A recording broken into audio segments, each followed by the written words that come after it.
New Zealand के साथ भारत का इतना गहरा रिश्ता नहीं रहा है कभी। न्यूजीलैंड को लग रहा है कि भारत के साथ उनकी एक ट्रेड ट्रीटी होनी चाहिए। न्यूजीलैंड के साथ ऑस्ट्रेलिया ने भी एक इकोनॉमिक एंगेजमेंट विद इंडिया वाला डॉक्यूमेंट निकाला है। भारत की ग्रोथ के जो भी ड्राइवर्स है वो ऑस्ट्रेलिया के पास है। चाइना एक तरह से जो पैसिफिक में है वो अपना दबदबा देखना चाहता है। पैसिफिक के पास जो जितने भी छोटे आइलैंड है वो सब पे चाइना ने अपना इन्फ्लुएंस बढ़ा दिया। जय हिंद, नमस्कार। मैं अंबर जैदी स्वागत करती हूँ आप सबका एक बार फिर से हमारे आज के कार्यक्रम इट्स डिबेटेबल में। और आज बात करने वाले हैं भारत आने वाले कई सारे देशों के रिप्रेजेंटेटिव्स के बारे में। एक तरफ न्यूजीलैंड के प्राइम मिनिस्टर क्रिस्टोफर लक्सेमबर्ग भारत आ रहे हैं, दूसरी तरफ जेडी वांस और उषा वांस भी भारत आ रहे हैं, तुलसी गबार्ड भी भारत आने वाली है। क्या कुछ चल रहा है। और दूसरी तरफ प्रधानमंत्री मोदी मॉरिशस गए थे, जहां पर उन्होंने मॉरिशस के पीएम को ओसीआई कार्ड भी ऑफर किया। तो काफी कुछ हो रहा है। हम खासतौर से बात करेंगे भारत आने वाले अलग अलग देशों के रिप्रेजेंटेटिव्स के बारे में कि किस मकसद से भारत आ रहे हैं और क्या कुछ है डेवलपमेंट, और इन सब विजिट्स के बाद क्या कुछ बाहर निकलने वाला है और क्या भारत की जियोपॉलिटिकल स्थिति बनी रहेगी। इस पे बात करने के लिए हमारे साथ मौजूद है उमेश अग्रवाल जी। बहुत बहुत स्वागत है उमेश जी आपका हमारे आज के कार्यक्रम में। जय हिंद, नमस्कार।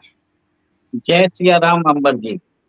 जय सिया राम। उमेश जी, तुलसी गबार्ड भारत आ रही हैं, जेडी वांस उषा वांस भारत आ रहे हैं और साथ ही साथ क्रिस्टोफर लक्सेमबर्ग भारत आ रहे हैं, न्यूजीलैंड के प्राइम मिनिस्टर। क्या कुछ है पाइपलाइन में?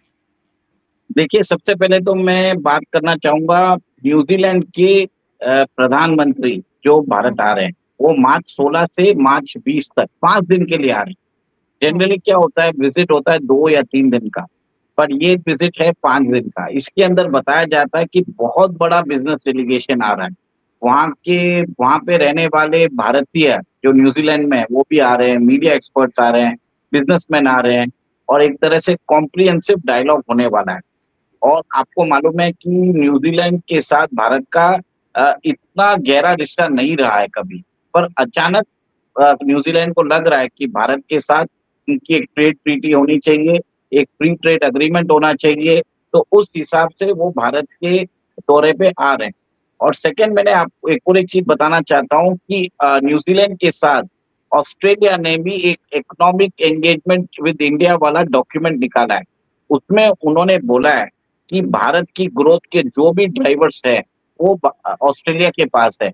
ऑस्ट्रेलिया के पास सारे नेचुरल रिसोर्सेस है, रेयर अर्थ मिनरल्स भी है, गोल्ड भी है, आप यूरेनियम मांगिए, जो भी चीज भारत को चाहिए, जो नेचुरल रिसोर्सेस है ऑस्ट्रेलिया के पास सब कुछ है। और आपको मालूम है कि हमने ऑस्ट्रेलिया के साथ comprehensive economic partnership agreement sign करके रखे हैं। और उन्होंने ये भी बोला है कि Australia is willing to impart skill training to India, मतलब भारत के अंदर वो स्किल प्रोवाइड करने को भी रेडी है, जिसके कारण वो भारतीय वर्कफोर्स को वो एक तरह से अपस्किलिंग कर पाएंगे to meet the new challenges that are required. और अकबर जी, आप देखिए, ऑस्ट्रेलिया एक बहुत बड़ा कंट्री है। Australia is 2.5 times of India, मतलब इंडिया अगर रुपया है तो ऑस्ट्रेलिया 2.5 रुपया है। और ऑस्ट्रेलिया की पॉपुलेशन 3 करोड़ है, भारत की पॉपुलेशन 140 करोड़ है। तो आप सोचिए कि कितना बड़ा लैंड मास है उनका और कितना स्पेसली पॉपुलेटेड है। और अभी क्या हुआ है कि आपने एक और एक चीज बताना चाहता हूँ, ऑस्ट्रेलिया की टेरिटोरियल वाटर्स में अभी चाइनीज वॉरशिप देखी गई थी। उन्होंने ऑस्ट्रेलिया के अंदर जाके, ऑस्ट्रेलियन टेरिटरी में, मतलब सी टेरिटरी में जाके, उनके इकोनॉमिक जोन्स में जाके, एक्सक्लूसिव इकोनॉमिक जोन्स में जाके वहां पे लाइव फायरिंग की है, वहां पे मिलिट्री ड्रिल्स की है। इनफैक्ट ऑस्ट्रेलिया और न्यूजीलैंड को मालूम ही नहीं था जब तक चाइनीज वहां पे जाके वो नेवी ड्रिल्स नहीं कर रहे थे, और उन्होंने लाइव फायरिंग भी की। तो कहीं ना कहीं आपको मालूम है कि ऑस्ट्रेलिया के पास आज जो नेवल शक्ति है वो इतनी बड़ी नहीं है चाइना जितनी। China is having the largest PLA के जो चाइनीज नेवी है, PLA navy, it is the largest fleet. उनके पास जितने शिप्स, डिस्ट्रॉयर्स, फ्रिगेट्स जो है वो यूएस से भी बढ़कर है। तो एक तरह से चाइना एक तरह से जो पैसिफिक में है वो अपना दबदबा देखना चाहता है। और आपको मालूम है पैसिफिक के पास जो जितने भी छोटे आइलैंड है, जैसे आपने देखा हो पलाओ देखा हो या माइक्रोनेशिया देखा हो, सब पे चाइना ने अपना इन्फ्लुएंस बढ़ा दिया। भारत ने भी उधर चालू कर दिया। आपको भी मालूम है कि भारत के प्रधानमंत्री पापुआ न्यू गिनिया गए थे लास्ट ईयर। तो कहीं ना कहीं आज ऑस्ट्रेलिया और न्यूजीलैंड दोनों को लगता है कि भारत के साथ एंगेजमेंट करने से उनको फायदा आएगा। India is the only nation which can provide them the security. आपको जी याद होगा कि 2-3 साल पहले फ्रांस के साथ एक न्यूक्लियर सबमरीन ट्रीटी की थी ऑस्ट्रेलिया ने, और जी उसको रिवोक कर दिया गया था, और उन्होंने ऑकस करके एक ट्रीटी बनाई थी जिसके अंदर वो बताया जाता है $66 बिलियन का सबमरीन उन्होंने ऑफर किया था, अमेरिका और यूके ने। अब ऑस्ट्रेलिया ने ये बोला था कि यूएस को बोला कि आप हमको सबमरीन देंगे क्या, तो यूएस ने बोल दिया कि जिस हिसाब से ताइवान में प्रॉब्लम्स क्रिएट हो रहे हैं, हम आपकी जो सी लेन्स है मैं हम आप उसकी रक्षा नहीं कर सकते। और जी आपको मालूम होगा कि ऑस्ट्रेलिया ने फ्रांस को $830 मिलियन दिए हैं कॉम्पनसेशन पे, क्योंकि हम्म उन्होंने वो एग्रीमेंट तोड़ा है। तो ऑस्ट्रेलिया को भी लगने लग गया कि उनकी भी इकोनॉमिक एक्सक्लूसिव जोन में चाइनीज आ रहे हैं, और वो भी चाहते हैं कि भारत के साथ ज्यादा उनका ट्रेड बढ़े, सिक्योरिटी अरेंजमेंट बढ़े। और आपको मालूम है क्वाड का एक इम्पोर्टेंट मेंबर है ऑस्ट्रेलिया। ऑस्ट्रेलिया के प्रधानमंत्री एंटोनी एल्बनीज ने बहुत बार बोला है कि how valuable the relation of India and Australia है। हम्म अब बात करता हूँ तुलसी गबार्ड। तुलसी गबार्ड आपको मालूम है वहाँ की इंटेलिजेंस चीफ है, और यहाँ पे वो एक रायसीना डायलॉग हो रहा है, उसके लिए वो आने वाली है। इसके अंदर कनाडा के इंटेलिजेंस चीफ आ रहे हैं, सारे जो वेस्टर्न ब्लॉक के इंटेलिजेंस चीफ है उन सबकी मीटिंग होने वाली है। और मेरे जी ख्याल से भारत को रिप्रेजेंट शायद अजीत डोभाल करने वाले हैं। तो एक बहुत ही बड़ी बात है, और इसमें बताया जाता है कि जो साउथ एशिया में जो जिस हिसाब से इंडो पैसिफिक में चीजें बदलती जा रही है, जिस हिसाब से चाइना अपना इन्फ्लुएंस करता जा रहा है, उसको काउंटर करने की कोशिश करेंगे। और आपने सही बात बोली है कि जैसे भारत के प्रधानमंत्री ने अभी मॉरिशस जाके आए हैं, तो कहीं ना कहीं मुझे लगता है कि भारत का जो ओवरसीज मिलिट्री बेस है वो मॉरिशस के एक आइलैंड में है। वहां पे भारत अपने अपनी एयर स्ट्रिप बना के रखी है, डॉक्स बना के रखा है, सर्वेलेंस बना के रखा है, और सारे चीज बना के रखे हैं ताकि इंडिया के इंटरेस्ट को वो प्रोटेक्ट कर पाए। और अभी बात करते हैं जेडी वांस की। आपको मालूम है जेडी वांस है जो बहुत ही सुर्खियों सुर्खियों में बहुत आए थे। भी है वो। हाँ, जिस हिसाब से उन्होंने डोनाल्ड ट्रंप को सपोर्ट भी किया था, जेलेंस्की के जब उनके साथ वार्ता हो रही थी तब उन्होंने बोला था कि जेलेंस्की को कि आप थैंक यू भी नहीं बोल रहे हैं। तो हम्म देखिए लास्ट की एडमिनिस्ट्रेशन में आपको मालूम है कमला हैरिस की कोई इतनी औकात नहीं थी, कमला हैरिस को कोई सीरियस नहीं लेता था। जी बट जेडी वैंस को सीरियसली लोग ले रहे हैं। और जी ओवरसीज विजिट में वो आपको मालूम है म्यूनिक सिक्योरिटी कॉन्फ्रेंस के बाद वो फर्स्ट ओवरसीज विजिट आ रहे हैं भारत में। के साथ हम्म जो सेकेंड लेडी है ऊर्जा वांस भी आ रही है। तो कहीं ना जी कहीं जेडी वैंस का एक चीज रहेगा कि वो भारत के साथ डिप्लोमेट जो रिश्ते हैं उसको सॉफन करने की कोशिश करेंगे। आपको मालूम है कि किस हिसाब से व्हाइट हाउस की जो प्रेस सेक्रेटरी है कैरोलिन लिविट और डोनाल्ड ट्रंप ने भारत को रिपीटेडली ट्रेड अब्यूजर बोला है, हाई टैरिफ बोला है। तो कहीं जी ना कहीं JD Vance is known to be pro India, वो is known to be speaking very soft. तो कहीं ना कहीं he will try to mellow down, वो अमेरिका की पोजीशन समझने की कोशिश करेंगे, और जो वर्केबल सोल्यूशन है उसके ऊपर बात करेंगे। देखिए ये कैरेट एंड स्टिक पॉलिसी तो चलती रहती है डिप्लोमेसी में। एक तरफ जी आप चिल्लाते हैं, कोई आके मनाने आता है, तो ये this are the part of this thing. और अब इसके अंदर मुझे लगता है कि डोनाल्ड ट्रंप भी फ्यूचर में मतलब 2025 में India will host the quad summit, और इंडो पैसिफिक इकोनॉमिक फोरम है उसको भी रिवाइव करने की बात की जाएगी। तो बहुत सारा डिस्कशन रहेगा। डोनाल्ड ट्रंप आने से पहले वो भी कुछ चाहेंगे कि भारत के साथ कोई डिफेंस डील हो। एक तरह से भारत को कन्विंस किया जाएगा कि अगर आपको इंडो पैसिफिक में एक स्ट्रांग इंडो पैसिफिक बनाना पड़ेगा तो आपके पास भी F-35 रहना चाहिए, जिसके कारण कोऑर्डिनेट अप्रोच हम कर सकते हैं। तो भारत एक मिनिमम फ्लीट शायद दे सकता है, ये मेरा मानना है, क्योंकि चाइना को काउंटर करना बहुत जरूरी है। और चाइना को काउंटर आप तभी कर सकती हो जब आपके पास नेटो सिस्टम के अंदर आप इंटीग्रेट होंगे। और आपको मालूम है ऑस्ट्रेलिया के पास F-35 है, जापान के पास F-35 है, यूएस के पास F-35 है, भारत के पास नहीं है। तो कहीं ना कहीं डोनाल्ड ट्रंप चाहते हैं कि F-35 ले, ताकि भारत के पास उनकी एयरफोर्स स्ट्रांग हो। और फ्यूचर में अगर कोई ऑपरेशन करने की कोशिश करना, क्योंकि चाइना बैलिस्टिक होता जा रहा है, चाइना के ऊपर भरोसा नहीं किया जा सकता। देखिए चाइना ने हमको ऑफर भी किया है कि आप हम क्या हमारे साथ दोस्ती कर लीजिए, बट आपको मालूम है साई चीन में वो वहां पे लोगों को बसा रहा है, वहां पे उसने पावर स्टेशन लगा दिए, उन्होंने बंकर बना दिए, एयर स्ट्रिप बना दिया है। तो कहीं ना कहीं चाइना के ऊपर भरोसा नहीं किया जा सकता, और भारत को कहीं ना कहीं टफ डिसीजन लेना ही पड़ेगा कि वो कौन से पाले में। मानता हूं कि अमेरिका एक बुली नेशन है, कुछ भी है, बट आपको चाइना चाइना आपका ग्रेटर थ्रेट है, तो आपको जो बोलते हैं लेसर इविल के साथ एक बार आपको जुड़ना पड़ेगा। तो कहीं ना कहीं वो एक मिनिमम जो बोलते हैं ना कि यूएस प्रेसिडेंट की बात रखने के लिए शायद, और भारत को खुद को लगेगा कि इंडो पैसिफिक में अगर उसको लीडर बनना है तो उसके पास अमेरिकन जेट्स होना पड़ेगा और अमेरिकन डिफेंस सिस्टम्स के साथ इंटीग्रेट भी करना पड़ेगा। वो देखना पड़ेगा। देखिए मैं जानता हूं कि अमेरिका के जो डिफेंस सिस्टम है नेटो के अंदर हम भरोसा नहीं कर सकते, पर जी। भारत के पास स्ट्रेटेजिक इकोनॉमी है।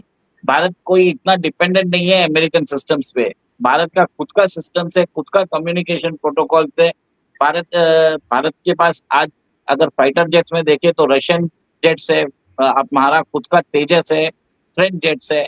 तो कोई बड़ी बात नहीं है, भारत को कोई फर्क नहीं पड़ेगा अगर 10-12 जेट्स हम अगर F-35 के ले भी ले और उसको यूज करें only for the Indian ocean region, तो फायदे में रहेंगे।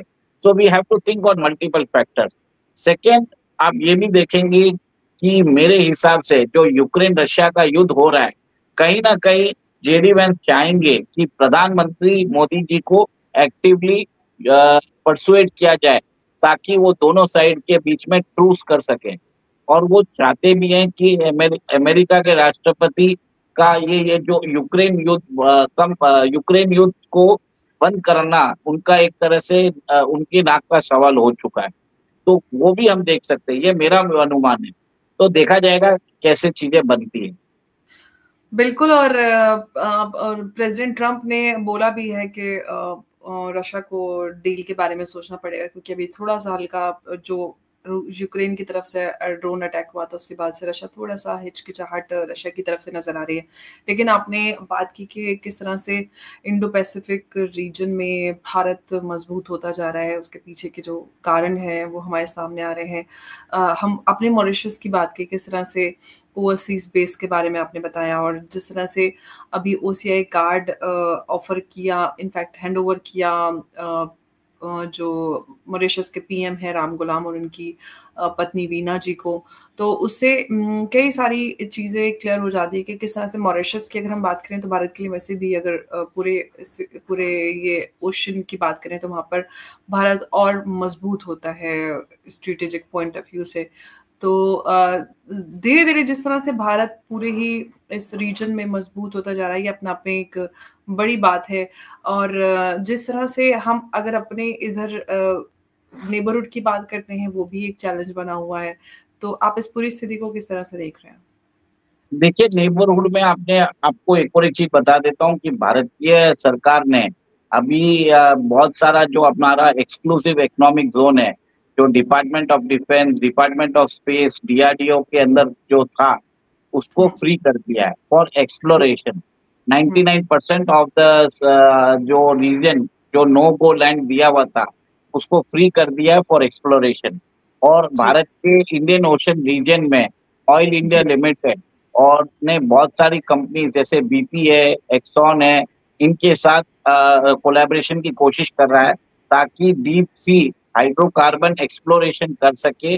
और आपको मालूम है अंडमान में प्रूवन रिजर्व है कि अगर भारत अंडमान के अंदर से अगर तेल को एक्सट्रैक्ट कर सकता है, तो भारत जी। 87.5% जो तेल इंपोर्ट करता है, वो जिसका कम से कम $150 बिलियन हम हर साल चुकाते हैं, वो बच जाएंगे। जी। सेकेंड, अगले 70 साल तक हमें तेल का इंपोर्ट करने की जरूरत ही नहीं है।